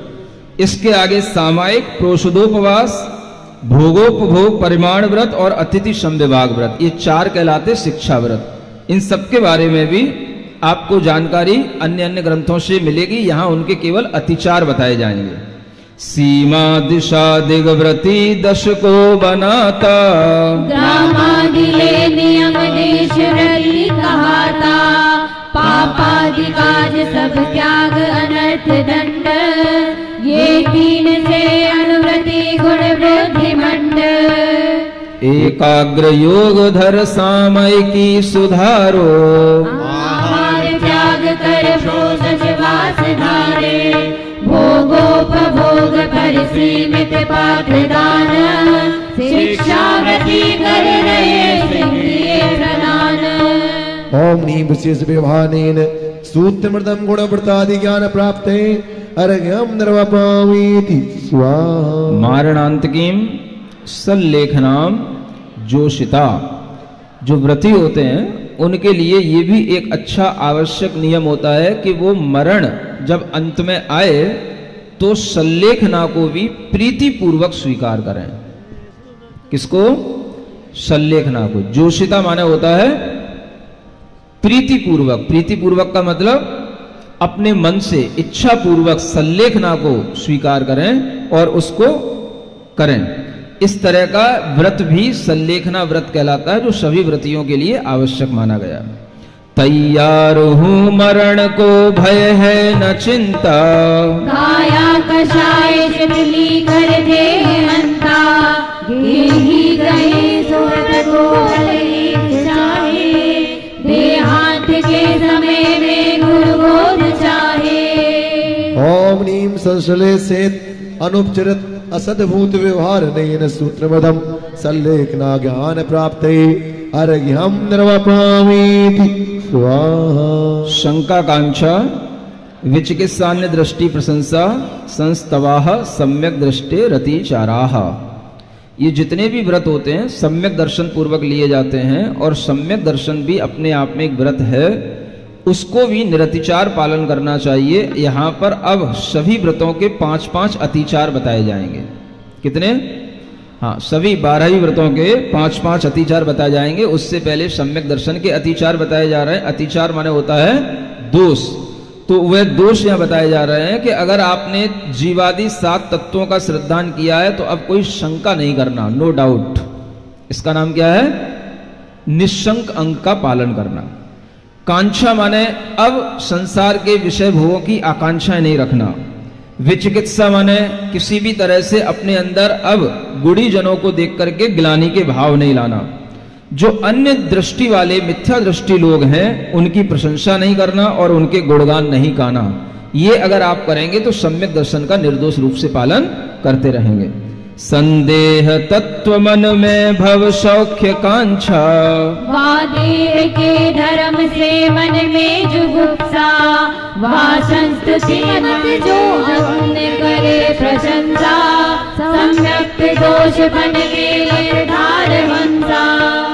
ओम नीम शुद्ध निश्चयनेन सूत्रमदम सम्यक त्वचार ज्ञान प्राप्त अर्घ्यम निर्वपामिति स्वाहा। व्रतशीलेषु पंच पंच यथाक्रमम। यहाँ से आगे व्रत और जो सप्तशील हैं उन्हीं के 5-5 अतिचार कहे जाएंगे। पाई निधि अड़ुव्रती उनको निहारो, जो 7 शील व्रत है उनको सुधारो। है दोष जो सो व्रत के सुन 5-5, वो ज्ञान में यदि रहे व्रत को नाच। ओम ह्रीं विकल्पनेन सूत्रमदम व्रतातिचार संज्ञा ज्ञान प्राप्ते अर्घ्यम द्रवपामिति स्वाहा। बंद वदच्छेदाति भारारोपणान्नपान निरोधाः। ये अड़ुव्रतों के अब अतिचार दोष बताए जा रहे हैं। जो अड़ुव्रती होते हैं वो कभी किसी को बांध के न रखें, बंधन में न डाल के रखें, है ना। किसी भी तरह के जीवों को, उनके कोई भी अंग उपांगों का भी वध न करें, है ना। और उनको किसी भी तरह से मारना पीटना भी ना करें। इसको मारने पीटने का नाम यहाँ वध है, पूरा पूरा मार देने का नाम नहीं है। वो तो फिर आपके लिए हिंसा ही हो जाएगी। मारना पीटना, जैसे पशुओं को चाबुक दिखाना, मारना, उनको पीटना पड़ता है, ये भी ना करें। और उनके अंग उपांगों का छेदन ना करें, उनके ऊपर अति भार का आरोपण ना करें, अति भार आरोपण ना करें। और उनको समय पर अन्नपान दें, उनके अन्नपान को रोके नहीं, है ना। वो भूखे न रहें। अगर इस तरह से हो जाता है कभी कभार तो वो उस व्रत का दोष कहलाता है। किसका? अहिंसा अड़ुव्रत का। बांधे तथा वध करे पर अंग छेदे, सामर्थ्य से अधिक भार जुराल दे दे। व्रति अहिंसा की पन दोष कीड़ा। ओम नीम उपचरत असद्भूत व्यवहारनेन सूत्रमदम अहिंसा व्रत अतिचार भाव ज्ञान प्राप्ते अर्घ्यम द्रवपामिति स्वाहा। मिथ्योपदेश, रहु व्याख्यान, कूट लेखक क्रिया न्यासापहार साकार मंत्र भेदा। ये सत्य अड़ुव्रती के लिए 5 अतिचार बताए जा रहे हैं। मिथ्या उपदेश न दे, एकांत में हुई क्रियाओं को किसी के सामने न कहे, कपट का कोई भी लेख न करे, है ना। और किसी भी तरह से न्यास का अपहार न करे। माने अगर कोई वस्तु कहीं पर कोई रख करके आपके पास में धरोहर रख करके जाता है तो उसे आप सत्य सत्य बताएं, उसका अपहरण न करें। और साकार मंत्र भेद, माने किसी की शरीर की चेष्टाओं को देख करके कुछ भी अनुमान लगा करके उसका प्रचार प्रसार न करें। ये सत्य अगर आपको पालन करना है तो इन दोषों से बचें। दो वेद के मिलन का कुछ गुप्त काज, मिथ्योपदेश मूटन लिखना मुहाज। धान्यादि हो हड़पते चुगली कराते, सत्यानुरक्ति जन वो मेला बनाते। ओम नी उपचरत असद्भूत व्यवहारनेन सूत्रमृतम सत्यव्रत अतिचार भाव ज्ञान प्राप्ते अर्घ्यम द्रवपामिति स्वाहा। तेन प्रयोग तदाहृतादान विरुद्ध राज्यातिक्रम हीनाधिक मानोन्मान प्रतिरूपक व्यवहाराः। ये अचौर्य अड़ुव्रत के 5 अतिचार हैं, है ना। स्वयं चोरी का प्रयोग नहीं करना। तदाहृतादान, कोई अगर चोरी करके लाया है तो उसको ग्रहण नहीं करना। राज्य के विरुद्ध कोई काम नहीं करना। जो टैक्सेज आदि लगते हैं, जीएसटी वगैरह जो भी हैं, उनमें कुछ भी हेरा फेरी कुछ भी करना, 2 नंबर के जो हम माल लेन देन करते हैं, ये सभी जो है अचौर्य अड़ुव्रती के लिए दोष के कारण हो जाते हैं। और हीनाधिक मानोन्मान, है ना। तौलने वाली चीजें होती हैं, कम तौल करके तो देना और अधिक तौल करके लेना, इस तरह का मानोन्मान ये जो है चोरी माता। और प्रतिरूपक व्यवहार, एक जैसी चीजों को मिला करके उनको अधिक बना देना। दूध में पानी, काली मिर्च में पपीते के बीज, ऐसे मिला मिला करके बांटना, देना, बेचना, ये सब कहलाता है चोरी। चोरी करा खुद करे अन्न को सहाहे, ले हाल चोर बिन न्याय अनीति राहे। मानो न मान कम की बढ़ती मिलाते, सादृश्य वस्तु चलते हमको बढ़ाते। ओम नीम उपचरित असद्भूत व्यवहारनेन सूत्रमदम अचौर्य व्रत अतिचार भाव ज्ञान प्राप्ते अर्घ्यं निर्वापयामीति स्वाहा। पर विवाह करणे त्वरिका परिग्रहीता परिग्रहीता गमनानंग कीड़ा काम तीव्रा विनिवेशा, ये 5 अब्रह्म व्रत के जो विपरीत ब्रह्मचर्य व्रत है उसके ये दोष हैं, अतिचार हैं। क्या है? दूसरे के विवाह करने में किसी लोगों को बड़ा मजा आता है ना, कराने में भी मजा आता है। कई लोग रिश्ते ही बनाने में बड़ा आनंद लेते हैं, तेरी बेटी है, इसका बेटा है, ऐसे ही बैठे बैठे मिलाते रहते हैं, है ना। तो ये भी सब अब्रह्म के काम होते हैं। जिन्हें ब्रह्मचर्य का पालन करना है वो सिर्फ अपने परिवार से, अपने घर से मतलब रखें, दुनियादारी से की मतलब ना रखें, है ना। पर विवाह कराना, इत्वरिका परिग्रहीता अपरिग्रहीता। कुछ इत्वरिका माने होता है ऐसी कुछ स्त्रियां होती हैं जो चरित्रहीन होती हैं, वो किसी की भी हो सकती हैं और किसी की नहीं भी हो सकती हैं। परिग्रहीता माने किसी की पत्नी भी हो सकती हैं और अपरिग्रहीता माने वो बाजारू भी हो सकती हैं। तो इस तरह की दोनों प्रकार की स्त्रियों के साथ में कोई भी संबंध नहीं रखना, उनसे कोई परिचय नहीं रखना। परिचय भी उनका आपके लिए एक तरह से कलंकित करने वाला हो सकता है। गमनानंग कीड़ा, उनके साथ में कोई गमन आदि नहीं करना। और फिर उसके आगे अनंग क्रीड़ा माने मुख्य जो काम के अंग होते हैं उनको छोड़ करके अन्य अंगों से भी क्रीड़ा करना, ये भी दोष माना जाता है। और काम का तीव्र अभिनिवेश होना माने तीव्र कामुकता के भाव होना, ये भी अब्रह्म के लिए होता है, ये भी ब्रह्मचर्य में दोष लगाने वाला होता है। शादी विवाह पर का पर से कराना, वेश्याग्रहित अग्रहित निकाय जाना, क्रीडानंग कामुक लालसा हो, तो ब्रह्मचर्य व्रत निश्चित दोष सा हो।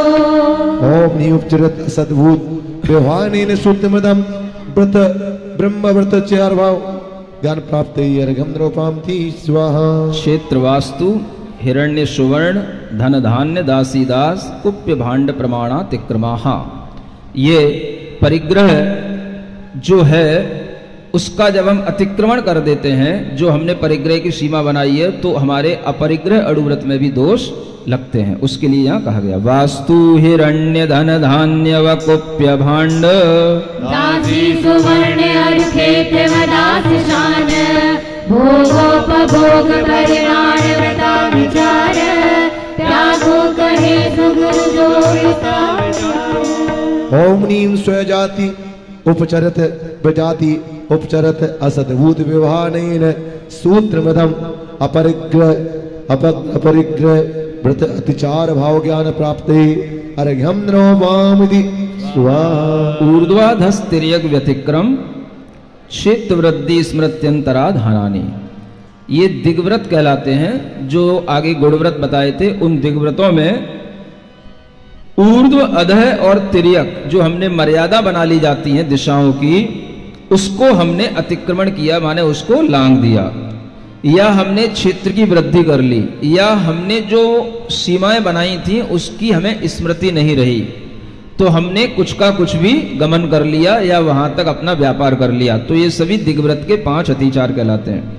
ऊंची अधोदश दिशा तिरछी दिशा को, लोभादि के वश बढ़ा कर भूलता जो, व्यापार हेतु बढ़ती अधिदेश सीमा, तो पूर्ण शुद्ध नहीं विद्वत की महिमा। ओम नियुपचरित असद्भूत व्यवहारेण सूत्रमदम द्रव्यवत अतिचार भाव ज्ञान प्राप्त अर्घ्यं निर्वापयामीति स्वाहा। जो अड़ुव्रती बनते हैं, प्रतिमाएं लेते हैं, वो दिग्व्रतों को भी धारण करते हैं और देश व्रतों को भी धारण करते हैं। दिग्व्रत का मतलब होता है अपनी दिशाओं की मर्यादा बना लेना, कितना हमें किस दिशा में गमन करना है। और देश व्रत होता है उन दिशाओं के भीतर भी हम कितने किलोमीटरों तक, कितने शहरों तक अपना व्यापार आदि करेंगे, इस तरह से जो व्रत लिया जाता है उसको देश व्रत कहते हैं। तो उसको जो हमने मर्यादा बनाई है उसके भीतर ही रहना, अगर उसके आगे हम कुछ भी करते हैं तो वो हमारे लिए अतिचार बन जाता है।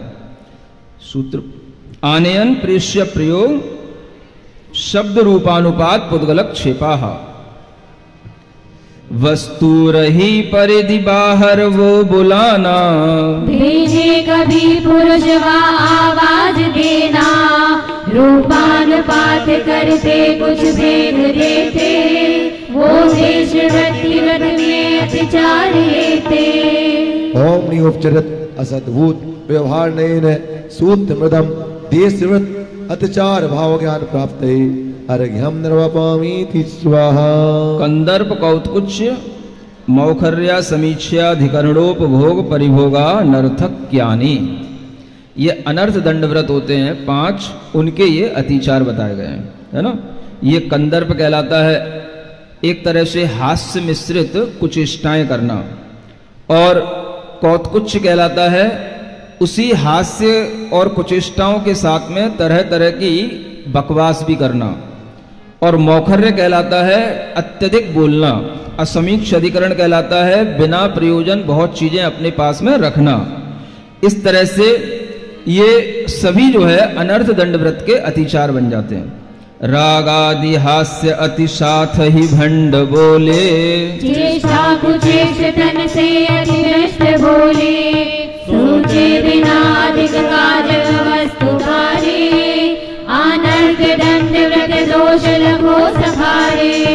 ओम ह्रीम उपचरत असद्भुत व्यवहार नयन सूत्र मृदम अनर्थ दंड व्रत अतिचार भाव ज्ञान प्राप्त अर्घ्यम निर्वपामीति स्वाहा। शिक्षा व्रतों में सबसे पहले सामायिक शिक्षा व्रत आता है, उसके भी 5 अतिचार या दोष होते हैं, उसको यहाँ कहा गया है। योग क्या कर दिया, योग दुष्प्रणिधानानादर स्मृत्यनुपस्थानानि, तीनों योग हैं, उनमें दुष्प्रणिधान होना, अनादर रखना और स्मृति नहीं रहना कि हम सामायिक में क्या करने बैठे और हमारी सामायिक में क्या क्या स्मृति आ गई, ये सब जो है उसके दोष माने जाते हैं। काया चले मन खले वचना अशुद्धि, मान आदर नहीं और भूल बुद्धि, सामायिक नाम दोष रही रति के, तो द्वादशा व्रत पले पर फूल पीते। ओम नीम अशुद्ध निश्चयनेन सूत्रमदम सामायिक व्रत अतिचार भाव ज्ञान प्राप्त अर्घ्यम निर्वपामीति स्वाहा।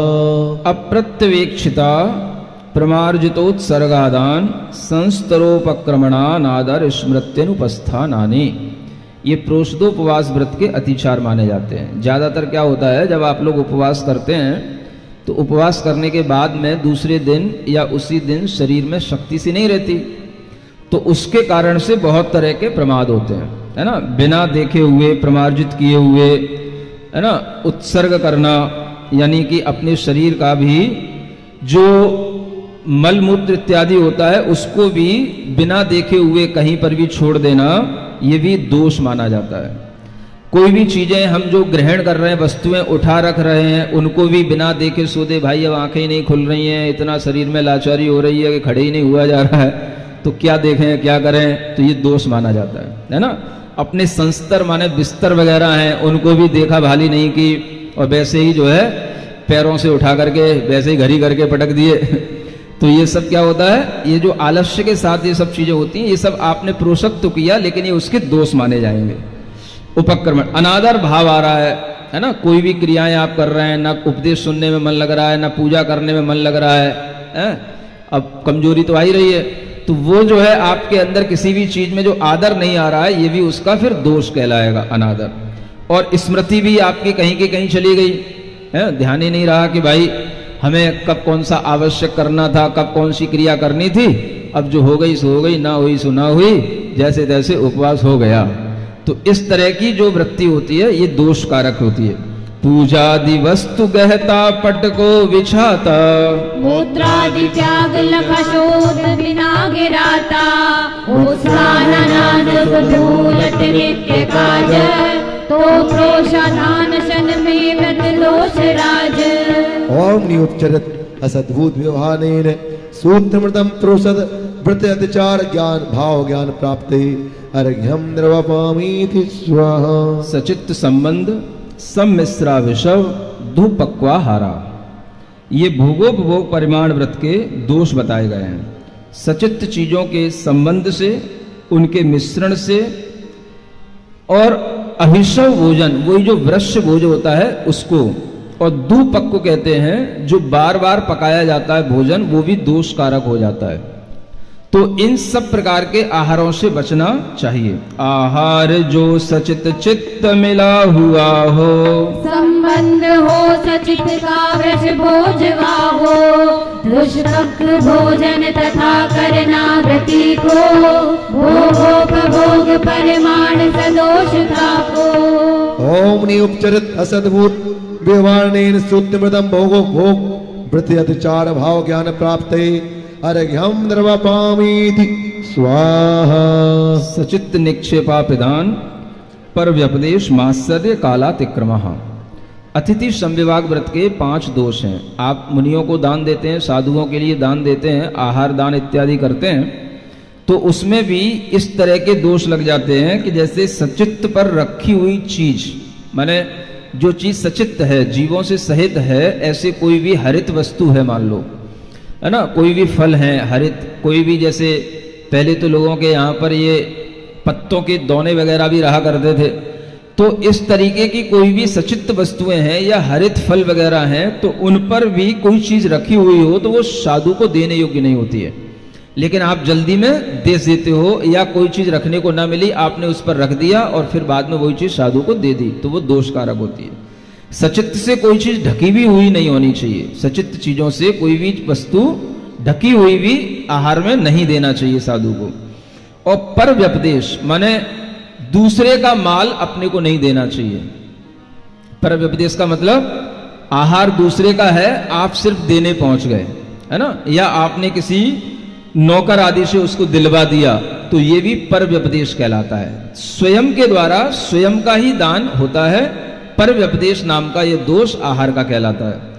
मात्सर्य के साथ में दान नहीं देना चाहिए कि आपको किसी से ईर्ष्या हो रही है, या आप अपनी बहुत बड़वाई दिखाने के लिए जो है पड़गाहन इत्यादि करके आहार दान दे रहे हैं, तो ऐसा भी मात्सर्य भाव से भी आहार दान दिया जाता है कि तुम इतना बना सकते हो तो हम इससे भी ज्यादा बना सकते हैं, तुम इतना दे सकते हो तो हम इससे भी ज्यादा दे सकते हैं। ऐसी मात्सर्यता के भाव से भी दान नहीं देना चाहिए।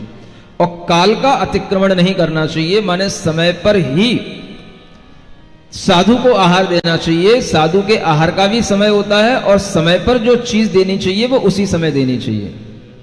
समझ आ रहा है ना? तो जो चीज जिस समय देने की है उस समय आपने दी नहीं, और फिर बाद में आपको याद आई वो भी चीज रखी रह गई, वो भी चीज रखी रह गई, तो ये आपका दोष है, काल का अतिक्रमण कहलाता है ना। और ये भी ध्यान रखना चाहिए कि साधु के लिए आहार देते हुए समय का अतिक्रमण नहीं होना चाहिए। एक समय के अतिक्रमण की एक परिभाषा ये भी समझ के रखें। नेक्स्ट चीज बता रहा हूं आपको कि जो आहार ले रहे हैं अंजलि में, तो उसमें समय ज्यादा नहीं लगना चाहिए। कि आप अगर कोई एक चीज से दूसरी चीज ला रहे हैं तो आप उसमें ज्यादा समय नहीं लगना चाहिए। साधु की अंजलि बहुत देर तक खाली नहीं रहना चाहिए। आप एक चीज सामने लिए हो, साधु वो चीज नहीं ले रहा है, वो आप अंजलि बंद कर रहा है साधु, तो आपको समझना चाहिए कि हम दूसरी चीज भी सामने रखें जिसको वो ले सके।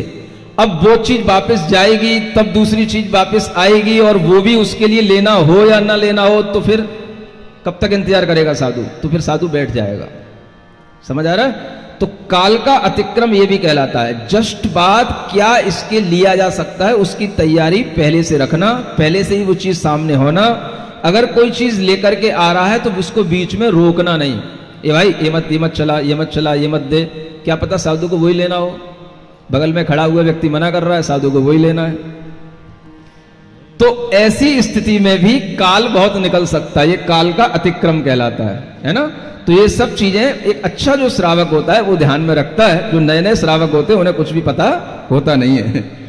जो पात्र हो सचित चित्त ढका सुभोज, दाता जो अन्य सिखा के दे भोज, सत्कार के बिन दिया काल खाना, आतिथ्य दान बिन दोष नहीं माना। ओम नीम उपचरित असद्भूत व्यवहार नहीं न सूत्रमृतम अतिथि संविभाग व्रत अतिचार ज्ञान प्राप्त अर्घ्यम निर्वपामी थी स्वाहा। 12 व्रतों के सभी 5-5 दोष बता दिए गए। अब अंत में जो सल्लेखना व्रत बताया था उसके भी 5 दोष बताए जाते हैं। जीवित मरणाशंसा, मित्रानुराग, सुखानुबंध, निदान आनी। अगर आपको सल्लेखना लेना है तो जीवन और मरण दोनों की इच्छा नहीं करना। ये भी नहीं सोचना कि मैं और जी लूं और ये भी नहीं सोचना मैं जल्दी मर जाऊं। समभाव रखो।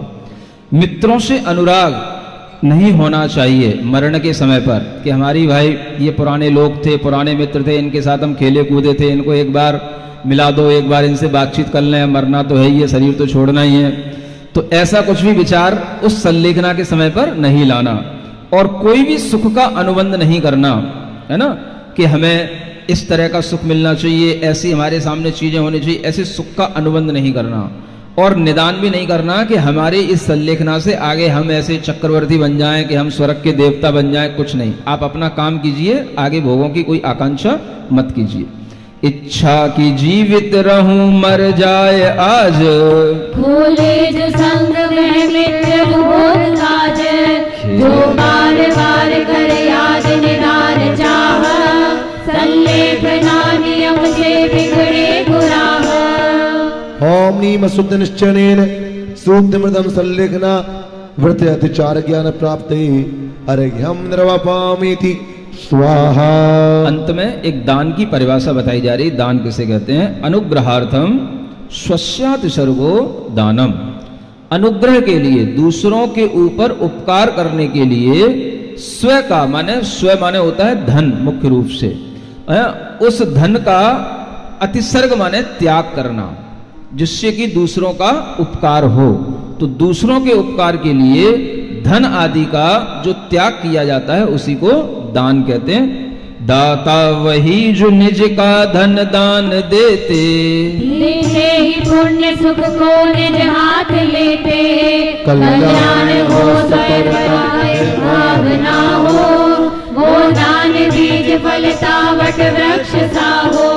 ओम नीम उपचरित असद्भुत व्यवहारेण सूत्रमृतम दान स्वरूप ज्ञान प्राप्ते अर्घ्यम निर्वपामी स्वाहा। विधि द्रव्य दात्री पात्र विशेषात तद विशेष। दान में विशेषता आती है विधि विशेष से। विधि जो बताई जाती है नवधा भक्ति पूर्वक जो आप आहार देते हैं, ये विधि होती है ना। ये विधि विशेष इसलिए कहा गया है हर चीज के साथ में विशेष, कि जो विशेष अतिथि हैं, जो साधु हैं, उनके लिए विधि विशेष होती है। जो अन्य कोई हैं, क्षुल्लक हैं, ऐलक हैं या अन्य कोई भी परिग्रही हैं, तो उनके लिए विधि एक जैसी नहीं होगी, वो अलग होगी। वो अलग अलग विधियां अलग अलग शास्त्रों में बताई गई हैं। द्रव्य भी विशेष होना चाहिए, है ना। जो आपके लिए द्रव्य सामान्य से ग्रहण करने में आता है, अतिथि के लिए वो द्रव्य विशेष होना चाहिए जो उसकी साधना के अनुकूल हो। दात्री माने दाता की भी विशेषता होना चाहिए। जो दाता के 7 गुण बताए थे पार्श पुराण में, उन 7 गुणों से युक्त वह दाता ही दाता विशेष कहलाता है। और पात्र विशेष, जो उत्तम, मध्यम और जघन्य के भेद से 3 पात्र होते हैं। मुनि महाराज उत्तम पात्र कहलाते हैं। मध्यम पात्र में देशव्रती, श्रावक और आर्यकाएं आती हैं, और जघन्य पात्र में अविरत सम्यक दृष्टि श्रावक होते हैं, जो सधर्मी भाई कहलाते हैं। ऐसी पात्रों के लिए अलग अलग दान देने से दान में भी विशेषता आती है। तो दान अलग अलग तरह से फलता है इन सब विशेषताओं के साथ में। आहार दान विधि हो नवधा विशेष, स्वाध्याय ध्यान सहकारिक द्रव्य शेष, वो पात्र उत्तम तथा गुण प्राप्त दाता, तो दान का फल बने नित सुख साता। ओम ह्रीं उपचरित असद्भुत व्यवहारेण सूत्रमृतम विशेष दानादि स्वरूप ज्ञान प्राप्ते अर्घ्यम निर्वपामी थी स्वाहा। बोलो पार्श्वनाथ भगवान की